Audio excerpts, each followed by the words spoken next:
Good morning বন্ধুরা, কেমন আছো তোমরা সবাই? আশা করি সবাই খুব ভালো আছো। আমরাও কিন্তু খুব ভালো আছি। সকালে উঠে ব্রাশ করে নিচ্ছি আর একটু ওই খবরের পাতায় চোখ বুলাচ্ছি।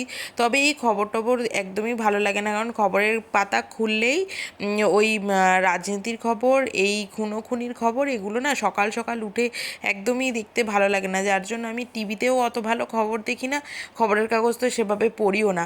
ওই পড়লে কোন জায়গাটা পড়ি, ওই বিভিন্ন রান্নার রেসিপি, তারপরে সামার কালেকশন, তারপরে বিভিন্ন রকমের স্টাইলিশ অনেক কিছু দেয় না, ওই ওই জাতীয় জিনিসগুলো পড়ি, যাতে করে অন্তত মানে মনটা ভালো লাগে আর কি পড়লে। আর এই যে দাঁত যখন মাজছিলাম আর কি, তখন হঠাৎ করে দেখি শুনছি যে ইডলি, সাম্বার, ধোসা। আমি তো দৌড় দিয়ে এসেছি, বলছি কী ব্যাপার, আমাদের এই গলিতে এই জিনিস তো কখনো আসে না। এখানে 2-2.5 বছর রয়েছি, একদিনও তো শুনিনি এই জিনিস আসছে। তা আমি প্রথমে কনফিউশন ছিলাম, তারপরে একটুখানি বাইরে এসে দেখি না সত্যিই তো ইডলি এনেছে। তো সেই যে মানে লোভ আর সামলাতে পারিনি, ইডলি নিয়ে নিলাম খানিকটা। খানিকটা বলতে 3 প্লেট নিয়েছি, আর 3 প্লেট নিয়েছি এখানে 20 টাকা। 4টে করে আছে প্লেটে। আমাদের সকালের টিফিনটা খুব ভালোভাবে এই ইডলি সাম্বার দিয়ে হয়ে যাবে। সকালের জলখাবারের চিন্তা তো মিটেই গেল, আর এখন ওই 9টা মতন বাজে, অনেকটাই সময় আছে হাতে সব কিছু রান্নার সব কিছু শুরু করতে। এখনও কাজের দিদিও আসেনি, না হলে এই কলতলায় বাসন নিয়ে আসবে, আমার আর এই কাচাকুচিগুলো হবে না। আর এইগুলো হচ্ছে কি শীতের জামা কাপড়, সেই শীত কবে চলে গেছে, আমার এখন এই জামা কাপড়গুলো কেচে তোলাই হয়নি। ওই ঘরের একটা কোণে পড়ে থাকতো, দেখতেও খুব বাজে লাগতো। আর কিছু রেগুলার যে জামা কাপড়গুলো থাকে সেগুলো ওয়াশিং মেশিনে দিয়েছি, আর ওই শীতের জামা কাপড়গুলোও দেবো ওয়াশিং মেশিনে। তবে ওগুলোকে একটু ভিজিয়ে রেখেছি, আর ওই ইজি যে লিকুইডটা থাকে না, ওইটা দিয়ে কাচলে উলেন জিনিসগুলো খুব ভালো হয়। আর এখন একটু সকালবেলার দিকে মানে ঠান্ডা ঠান্ডাও আছে, ঠান্ডা বলতে কি মানে গরমের তাপটা আর কি কম আছে বলেই অতটা গরম লাগছে না। তো সেই জন্য ওইগুলোকে ভিজিয়ে দিলাম, আর ওগুলোকে তো মানে ওয়াশিং মেশিনে দিয়ে এসে আমি বিছানাটা পরিষ্কার করে নিলাম, মানে ঝেড়ে আর কি ঠিকঠাক করে নিলাম। তারপর তো ছাদে এসে ওই জামা কাপড়গুলো আর কি মেলে দিচ্ছি। আর রোদের মানে এতটা তাপ উঠেছে, মানে এই 9:30 মতন বাজে হয়তো এখন। মানে একটা লট দিয়ে আমি আরেকটা লট নিচে আনতে গেছি, এসে দেখি সব জামা কাপড়গুলো শুকনো করকরে হয়ে গেছে। প্রতিসেবা করছি, ক্যামেরাটা অন না করলে হয় না? এই ঠাকুরের ওইগুলো পরিষ্কার করে দেবে না? এই ফুলগুলো, হ্যাঁ, এই ফুলগুলো তুলে দাও, ঠিক আছে? আর এই ভারী ভারী শীতে জামা কাপড়গুলো দেখছি আর আমার গা যেন জ্বলে পুড়ে যাচ্ছে। মানে এই গরমে এই শীতের জামাগুলো দেখে যেন আরও বেশি গরম লাগে। এখন যদি একটুখানি বৃষ্টি হতো না, মানে পশু পাখি সমগ্র জনমানব না একটু শান্তি পেত। এত গরমে না ঘরবাড়ির কাজকর্মও ঠিকঠাক করে করা যাচ্ছে না। আমার সমস্ত জামা কাপড় মেলা এখন হয়ে গেছে। এখন যাব নিচে গিয়ে একটুখানি বসবো, বসে স্নান করে নেবো। আর এখানে প্রচণ্ড রোদ্দুর, চলো নিচেই যাই, থাকতে পারছি না। আর তোমাদেরকে বলেছিলাম না যে আমি একটা গাছের সার ইউজ করি, সারটা কি তোমাদেরকে দেখাচ্ছি। সার এই হচ্ছে, এই সারটা দেখে নাও কোম্পানিটা, এই কোম্পানির সার। এই 2 কেজির একটা প্যাকেট থাকে, খুব বেশি দাম নেয়নি, দাম নিয়েছিল কত যেন 100-150 টাকা মতন দাম নিয়েছিল। এই সারটা দেওয়াতেই না আমার গাছে ফুল আসছে খুব সুন্দর, মানে খুব ফুল হচ্ছে। তো তোমরা এই সারটা ব্যবহার করতে পারো গাছে দেওয়ার জন্য, কম দাম, অল্প অল্প করে দিতে হয়। তো আবার যেদিন দেবে সেই দিনকে আমি দেখাবো কিভাবে কতটা কি করে দিচ্ছে। আর এমনিতেই যা গরম পড়েছে, এই গরমে গাছপালা না বসানো, মানে ফুলের গাছ আর কি না বসানোই ভালো। ফুলের গাছের বদলে অন্যান্য ভালো গাছগুলো, মানে বড় গাছ যেগুলো যেগুলো ছায়া দেবে, সেই সব গাছগুলোই বসানো ভালো। তবে আমি একা বলে তো কিছু হবে না, সবাই যদি করে তাহলেই এই যে তাপপ্রবাহ চলছে সেইটা থেকে আর কি মুক্তি পাওয়া যাবে। আর এই যে এগুলো তো শুকিয়ে গেছে, তুলে নিয়ে আসলাম।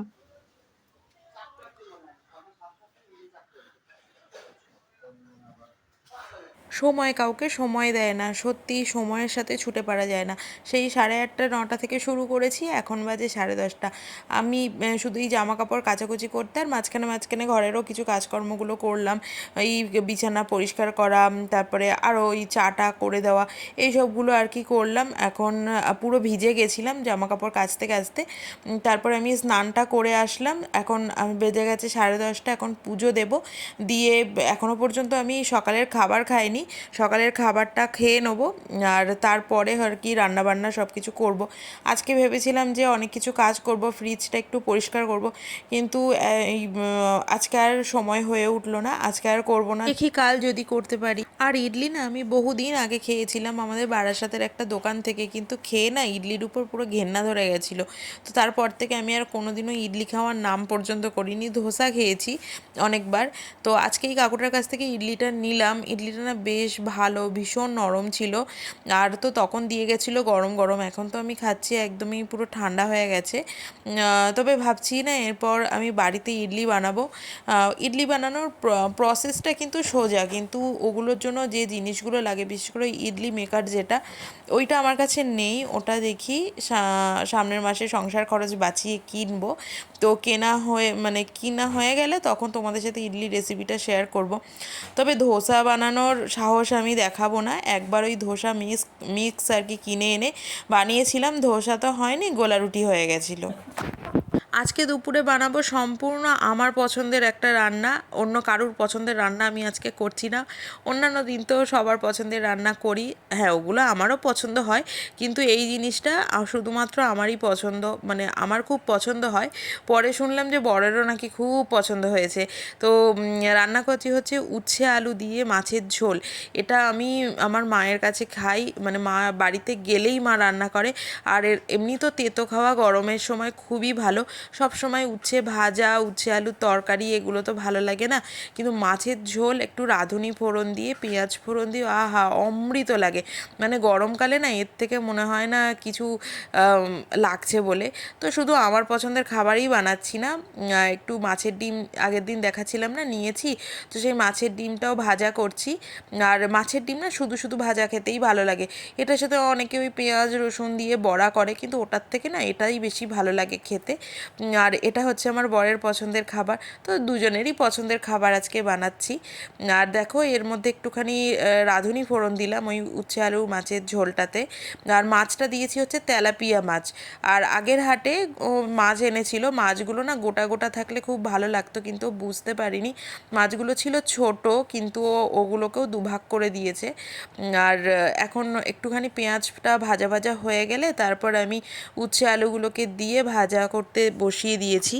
আর এসবের মাঝখানে তো আমি ভুলেই গেছিলাম যে বাবা নারকেল পাঠিয়ে দিয়েছিল। এগুলো নারকেল না, ঠিক এগুলো হচ্ছে শাঁসালো ডাব যেগুলো হয় না, শাঁসটা একটু পুরু হয়ে গেছে, ওই ডাব। তো দুটো ডাব তো সেদিনই খাওয়া হয়ে গেছিলো, আরেকটা এই নারকেল দিয়ে তো মাঝখানে কচুরলতি করলাম, আরেকটা এটা ফ্রিজের মধ্যেই ছিল।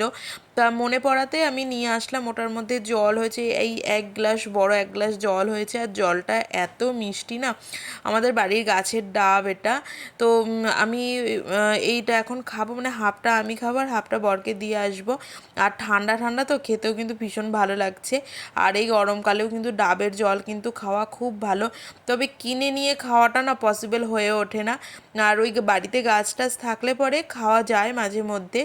আর এই ছোট একটা একটা ডাবের দাম যা বাজারে, প্রায় 70-80 টাকা করে বিক্রি হচ্ছে এই গরমে। আর গতকালকে তো এঁচোড় চিংড়ি করেছিলাম, এঁচোড়টা অনেকটা বড় ছিল, প্রায় 1.5 কিলো ওজনের এঁচোড় ছিল, পুরোটাই করেছিলাম।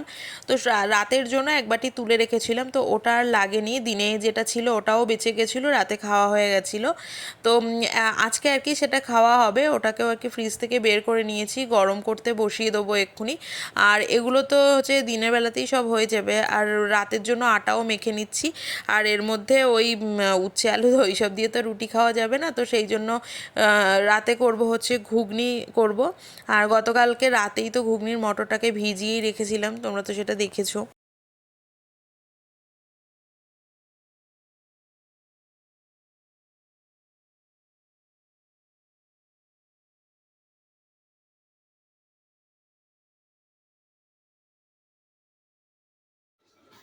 এখানে এই যে ঘুগনির বুটটাকেও সেদ্ধ করে রেখে দিয়েছি রাতের জন্য, কাজ এগিয়ে রেখেছি। আর বুটটা একটু নরম হয়েছে, মানে নরম করেই করেছি একটু, কারণ ওই শ্বশুর শাশুড়ির তো দাঁত নেই, খেতে অসুবিধা হয়। নরম করে দিলে হজমেও সমস্যা হয় না, আর খেতে সুবিধা হয়। তো সেই জন্য একেবারে নুন হলুদ দিয়েই সিদ্ধ করে রেখেছি। এটা গরম আছে, ফ্রিজে তো রাখবো না, ওই জন্য একটা ঝুড়ি চাপা দিয়ে রাখলাম যাতে গরম ভাবটা আর কি বেরিয়ে যায়। আর আমার সমস্ত রান্নাবান্নাই কমপ্লিট হয়ে গেছে, এবারে সবই নামাবো আর কি। তো চলো তোমাদের সাথে পরে কথা বলছি।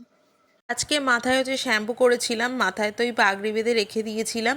এখন রান্নাবান্না সব কিছু কমপ্লিট করে এসে চুলটা একটুখানি খুললাম, ওই টাওয়ালটা দিয়েই মুছে নিয়েছি হালকা করে, আঁচড়াইনি চুলটা। আর আমি এই সিরামটা, স্ট্রিক্সের এই গ্লস যে সিরামটা, এটাই আর কি ব্যবহার করি। এই সিরামটা ভীষণ ভালো। আর এই অবস্থাতেই পুরো চুলটা শুকাবো, মানে শুকিয়ে যাবে, তারপর আর কি আঁচড়াবো। নাহলে ভিজা অবস্থায় চুল আঁচড়ালে না প্রচণ্ড হেয়ার ফল হয়। তোমাদের যাদের রাফ চুল আছে এই সিরামটা ইউজ করতে পারো। আর এই হচ্ছে আজকের সমস্ত রান্নাবান্না। কালকের এঁচোড় চিংড়ি আছে, মাছের ঝোল আছে, আর মাছের ডিমও আছে। তো এই যে সবাই বলে গরমে খেতেই ইচ্ছা করে না, তো দেখো করবো না করে 3 রকমের পদ রান্না করা হয়ে গেছে। এখন তাহলে চলো আমরা খাওয়া দাওয়াটা কমপ্লিট করে নিই। তো চলো বন্ধুরা, আজকের মতন ভিডিওটা আমি এখানেই শেষ করছি।